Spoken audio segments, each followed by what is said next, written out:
On October 21st, 2021, prior to lunch, Mamie Mitchell, who is the script supervisor, I believe she called 911, was one of the people to call 911, took a cell phone video of Mr. Baldwin wherein he appears to cock the gun and possibly pull the trigger.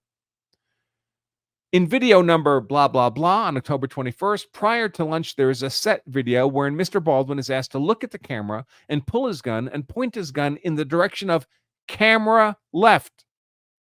Mr. Baldwin is not instructed to cock the gun, but he cocks the gun despite not being asked to cock the gun. There is some evidence that he also pulls the trigger. In another video, Mr. Baldwin can be seen exercising complete control over the crew and screaming at the crew to be quiet. Now, all these videos have a complex alphanumeric designation here. I'm obviously not going to read that. The prosecution is being so specific because these are specific clips they intend to introduce as exhibits, as evidence in the trial. So they're providing the required notice to the defense. In another video, Mr. Baldwin exercised complete control over the set by stopping the acting sequence during the filming of a scene with the minor child actor after his gun appears to have become caught on his microphone wire. Sloppy use of pronouns there. Mr. Baldwin can be heard cussing loudly while glaring at the crew. That feels more like character evidence. Inadmissible character evidence, the glaring. So I would expect the judge to not allow the glaring comment, the glaring evidence.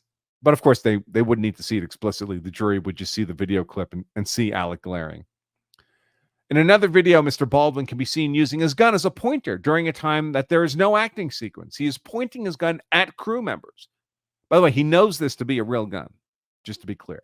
He's pointing his gun at crew members while speaking to them, and fires his gun after cut was called and the scene was to stop. A purported violation of safety rules on the set in the handling of a gun. In another video, Mr. Baldwin can be seen shooting blank rounds in very close proximity to a camera operator.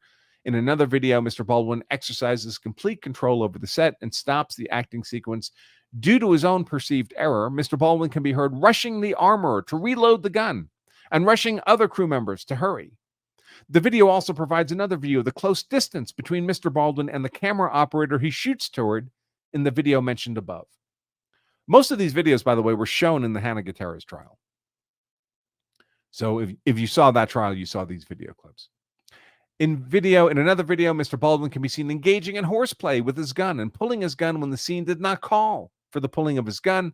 Again, a real gun. He knows this to be a real gun. Horseplay with a real gun. When he pulls his gun, the muzzle of the gun is pointed directly at another actor. In another video, Mr. Baldwin exercises complete control over the set and stops the acting sequence during the filming of the scene without the scene calling for any action. Mr. Baldwin cocks and decocks his gun immediately after he has stopped the acting sequence. In another video, the camera operator was running video and asked to see the gun in front of the camera so he could adjust the focus.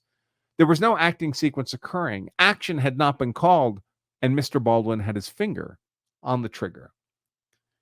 In another video, Mr. Baldwin presented the gun to the camera operator before action had been called and asked, "Is that good for you there?" Presumably speaking to the camera operator and or director. Again, Mr. Baldwin had his finger on the trigger unnecessarily. And as I've shown you thousands of times, folks, the SAG, Screen Actor Guild's guidelines, firearm safety guidelines, safety bulletin number 1 says never put your finger on the trigger unless it's necessary to produce a loud noise. You want that gun to discharge. And of course, these are Screen Actor Guild's gun safety guidelines that Baldwin would have been exposed to scores of times over his multi-decade acting career in many roles involving the use and handling of guns and the associated training on set that would have come with that. In another video, Mr. Baldwin can be seen screaming intermittently throughout the attempts at filming the scene. He exercises complete control over the set by stopping the acting sequence, cursing loudly, and rushing the other cast and crew. Which, by the way, I don't have a problem with unless it results in unsafe gun handling. Time is of the essence in filming. I get that, especially on a low-budget film like this. Two other videos may be used to demonstrate that Mr. Baldwin was cocking and decocking the gun in between scenes. The video taken by Sarah Zachary that was provided as part of her phone download will be used to show that Mr. Baldwin was having videos taken during his firearms training, demonstrating his inattentiveness, and was shooting full load blanks in the direction or in close proximity to others who also appear to be filming him. This is another example of Mr. Baldwin engaging in horseplay with his real gun and firing his real gun when a scene is not being filmed and for no other legitimate purpose. The foregoing acts are intrinsic to the offense charged as conduct which conform to a reckless mens rea, a reckless mental state, intimately or blended with the factual circumstances of the charged offense. So here we're getting to the materiality of this evidence. Even if found to be other bad acts evidence as pursuant to Rule 404B, as we've already covered, the foregoing acts are admissible to prove lack of accident or mistake, and their probative value is not outweighed by the danger of unfair prejudice. So remember, the state is required by the rules to give the specific reason they want this evidence admitted, and there were enumerated reasons, right?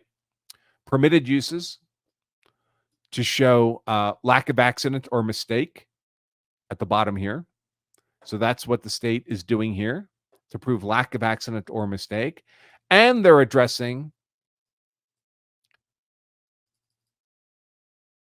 the question of whether or not the probative value is substantially outweighed by unfair prejudice, which would exclude the evidence even if it was otherwise reasonable. Now, of course, this is the state's position. The defense will argue the contrary, right? That the unfair prejudice outweighs the probative value.